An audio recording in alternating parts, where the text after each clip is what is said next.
एक कथा के अनुसार भगवान राम ने जब अश्वमेध यज्ञ पूर्ण कर लिया तब उन्होंने एक बहुत बड़ी सभा का आयोजन किया।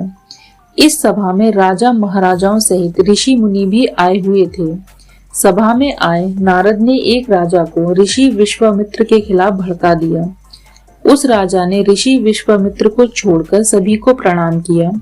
भरी सभा में विश्वामित्र अपने इस अपमान से गुस्से से भर उठे और उन्होंने राम से कहा कि अगर सूर्यास्त से पहले तुमने इस राजा का वध नहीं किया तो मैं तुम्हें श्राप दे दूंगा। श्राप से भयभीत होकर श्री राम ने उस राजा को सूर्यास्त से पहले मारने का प्रण ले लिया। जब राजा को श्री राम के प्रण की खबर मिली तो वह भागा भागा हनुमान जी की माता अंजनी के पास जा पहुंचा और पूरी बात बताए बिना उनसे अपनी प्राण रक्षा का वचन मांगा। माता अंजनी ने हनुमान जी को राजा के प्राण बचाने का आदेश दिया। हनुमान ने भी श्री राम की प्रतिज्ञा करते हुए राजा के प्राण रक्षा का वचन दिया। लेकिन जब राजा ने यह बताया कि श्री राम ने ही उसे मारने का प्रण लिया है, तब तो हनुमान जी धर्म संकट में ही पड़ गए। अब वे क्या करें? अगर राजा को नहीं बचाया तो माता का वचन पूरा नहीं होगा और बचाया तो प्रभु राम को श्राप मिलेगा। संकट में फंसे हनुमान को एक युक्ति सूझी। उन्होंने राजा से कहा, तुम सरयू नदी के तट पर जाकर राम नाम जपो। हनुमान जी खुद सूक्ष्म रूप में राजा के पीछे छिप गए। राजा को खोजते हुए प्रभु राम जब सरयू तट पर पहुंचे तब उन्होंने देखा कि राजा तो राम नाम जप रहा है। राम ने सोचा, अरे यह तो मेरा भक्त है, मैं इस पर बाण कैसे चला सकता हूँ।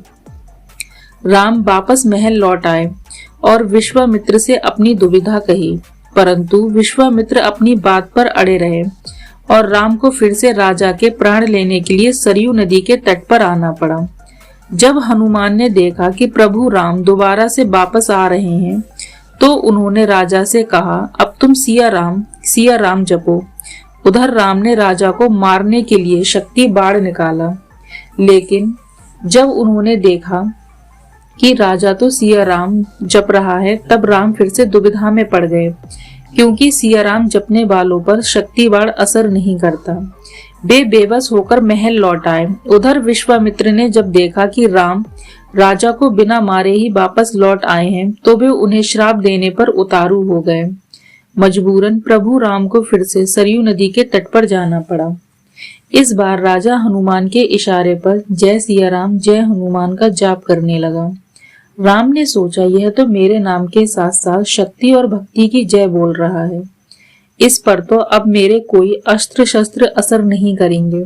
अब तो प्रभु राम घोर संकट में, राजा को मार भी नहीं सकते और बिना मारे गए तो विश्वामित्र का श्राप। इस संकट को देखकर श्री राम को मूर्छा आने लगी। राम को मूर्छा आता देखकर अयोध्या में खलबली मच गई। तब ऋषि वशिष्ठ ने विश्वामित्र को समझाया कि राम को इस संकट में मत डालो, क्योंकि राम चाह कर भी राम नाम जपने वालों को नहीं मार सकते। विश्वामित्र को यह बात समझ आ गई और उन्होंने राम को वचन मुक्त कर दिया। मामला संभलता देख राजा के पीछे छिपे हनुमान वापस अपने रूप में आ गए और श्री राम को प्रणाम किया। राम ने हनुमान से कहा, हनुमान, तुमने यह साबित कर दिया कि भक्ति की शक्ति भगवान से भी बड़ी होती है और सच्चा भक्त सदैव अपने आराध्य की शक्ति बनता है।